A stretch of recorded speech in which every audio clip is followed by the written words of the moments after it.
Добрый день! Меня зовут Искендер Бариев, и это первый выпуск блога Liberate Crimea. Актуальная информация об оккупированном полуострове, аналитика и взгляд на события в Крыму. 5 лет оккупации, и, к сожалению, я вынужден констатировать, что ситуация с правами человека в Крыму остается критической. По крайней мере, об этом свидетельствуют цифры. Речь идет об итогах нарушений прав человека на полуострове за первый квартал текущего года.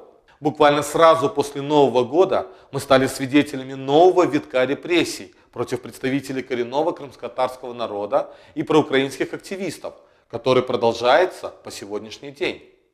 Сегодня более подробно поговорим, как прошли первые 3 месяца 2019 года. Цифры говорят сами за себя. По данным Крымско-татарского ресурсного центра, за первый квартал 2019 года зафиксировано 45 обысков, 52 задержания, 61 допрос, 97 арестов, 171 случай нарушения права на справедливый суд, 32 незаконных этапирования политических заключенных и ряд других нарушений. Как и ранее, большая часть незаконных действий оккупационной власти приходится на представителей коренного крымско-татарского народа. Итак, обыски, которые стали регулярной практикой оккупантов в Крыму. 45 обысков, 36 из которых в домах крымских татар. Для сравнения, показатель за данный период 2018 года составляет 19 и 12 соответственно. Особенностью данного периода является то, что 27 марта силовики провели массовые обыски одновременно в 26 домах крымских татар в 3 районах Крыма, которые отличались особым цинизмом и жестокостью. Где же ты? Здесь?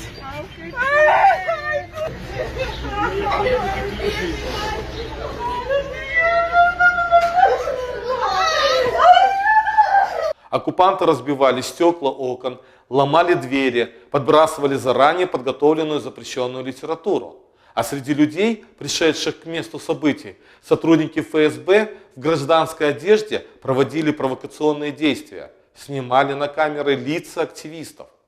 Обыски проводились по подозрению в участии запрещенной в России организации Хизбут Тахрир.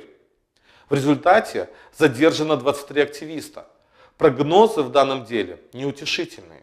Скорее всего, ФСБ будет максимально затягивать следствие, продлевать сроки ареста и вынесения окончательных незаконных приговоров. Об этом свидетельствует практика по другим подобным надуманным делам. И затянется это минимум на год, а то и более. Первый квартал еще и отличается тем, что силовики провели ряд обысков в домах крымских татар по подозрению в участии в якобы незаконных вооруженных формированиях.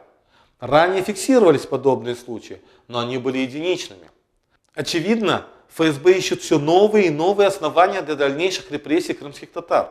Преследование по религиозному признаку, дело 26 февраля, дело крымско-татарских предпринимателей, дело о так называемом вымогательстве, новые дела об участии в якобы незаконных формированиях. Что дальше? Не исключено, что будут новые кейсы. Для оккупантов крымские татары как кость в горле, и они будут делать все, чтобы ее проглотить. Что делать? Наша задача – повышать правовую грамотность населения в оккупированном Крыму, своевременно фиксировать все правонарушения и продолжать формировать международную коалицию солидарности для дальнейшего давления на Россию, усиления санкций и, конечно же, разрешения первопричины, а это деоккупация Крыма. Необходимо разработать рекомендации по обеспечению безопасности коренных народов в условиях оккупации. Потому что именно крымско-татарский народ столкнулся за последние 5 лет с ситуацией, когда его родина была оккупирована и системно нарушаются его права. Такую цель ставит перед собой международное гражданское движение за деоккупацию Крыма и солидарность с крымско-татарским народом Liberate Crimea. Так, в канун 5-й годовщины оккупации Крыма по всему миру прошли акции, направленные на усиление голоса гражданского общества в поддержку деоккупации Крыма.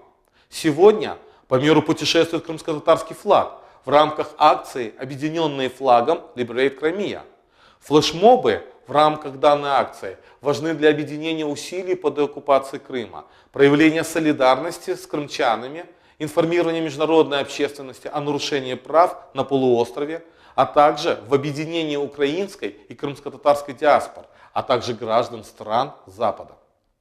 Возвращаясь к анализу, хочется отметить, что также стремительно выросло количество задержаний и допросов по сравнению с первым кварталом 2018 года.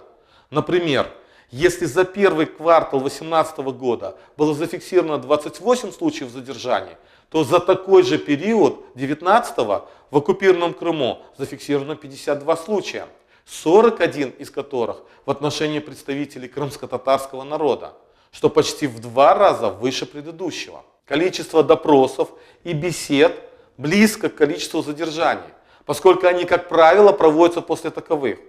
Так, за первый квартал зафиксировано 61 случай задержания, 39 из которых в отношении крымских татар.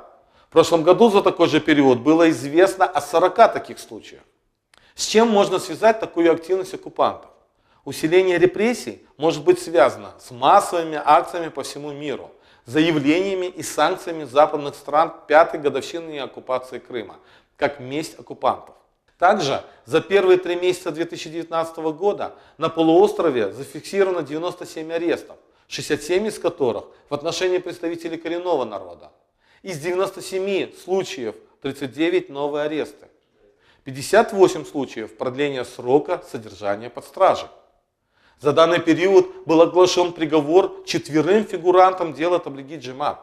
24-летнего Фивзи Саганджи приговорили на 10,5 лет по обвинению в участии в деятельности незаконного вооруженного формирования на территории Украины. Бывшему украинскому военному Дмитрию Долгополову вынесли приговор на 10 лет, а его сожительнице Анне Сухоносовой на 9 лет за якобы выдачу государственной тайны. Но и задержанному во время массовых обысков крымско-татарскому активисту Искендеру Мамутову 5 суток за якобы мелкое хулиганство. Оккупационная репрессивная машина настолько набрала скорость, что прошлась даже по пророссийским экс-президенту Крыма Юрию Мешкову, которого приговорили на 2 суток административного ареста за якобы неповиновение требованиям полиции, и журналисту Евгению Гаеворонскому, которого арестовали на 12 суток за якобы употребление наркотических средств или психотропных веществ без назначения врача. За данный период решениями оккупационных судов были незаконно взяты под стражу Эдем Кадыров по подозрению в участии в батальоне имени Номана Челебиджихана, Максим Сокуренко по подозрению в обливании краской памятника вежливым людям и еще 26 человек по так называемому делу Хизбут-Тахрир. Оккупанты не обошли стороной и меня. В Крыму моих родственников неоднократно вызывали на допросы и беседы. А в январе я узнал, что оккупационная власть объявила меня в международный розыск и заочно арестовала. В отношении меня возбуждено уголовное дело по статье 280.1, часть 2 Уголовного кодекса Российской Федерации, которая звучит так. Публичные призывы к осуществлению действий, направленных на нарушение территориальной целостности Российской Федерации, совершенные с использованием средств массовой информации. Подобные действия оккупанта я связываю со своей правозащитной и общественной деятельностью. Российская власть, объявив меня в розыск, пытается ограничить мою деятельность на международном уровне, в частности правозащитную деятельность на различных международных площадках и развитию международного движения за деоккупацию Крыма и солидарность с крымско-татарским народом Liberate Crimea. Все эти факты являются нарушением права на справедливый суд, который заключается в вынесении незаконных вердиктов, продлении сроков содержания под стражей, отклонении апелляционных жалоб и ходатайств защиты. Таких в первом квартале было зафиксировано 171, 108 из которых в отношении представителей коренного крымско-татарского народа. Также за указанный период зафиксировано 32 случая нарушения права на наивысший достижимый уровень физического и психического здоровья, 16 из которых в отношении представителей крымско-татарского народа. Большинство случаев связано с неоказанием надлежащей медицинской помощи в местах заключения, а в результате ухудшением состояния здоровья. Ряд политических заключенных были подвергнуты принудительной психиатрической экспертизе.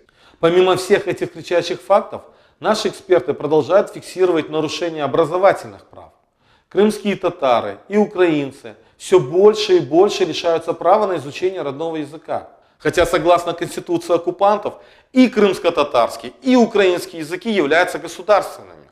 С одной стороны, декларируют о защите языков, а с другой отказывают в открытии классов, мотивируя, что в Крыму один родной язык – русский.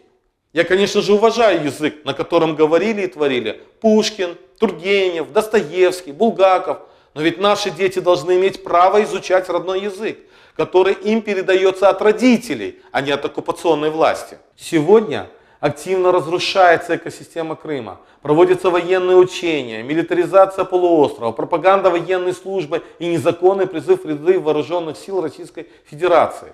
Все эти факты являются грубым нарушением международного права, которое уже 5 лет остается для России лишь пустым словосочетанием. Об этом подробно мы будем говорить в следующих выпусках. Что делать? Такой вопрос в России Чернышевский ставил еще в 19 веке. На самом деле весь цивилизованный мир в недоумении. Как Россию заставить вернуться в рамки международного права? Однозначно, никто воевать не хочет и не будет. Поэтому жесткая санкционная политика и только так. А то, что мы скоро вернемся на свою родину, это однозначно дело времени.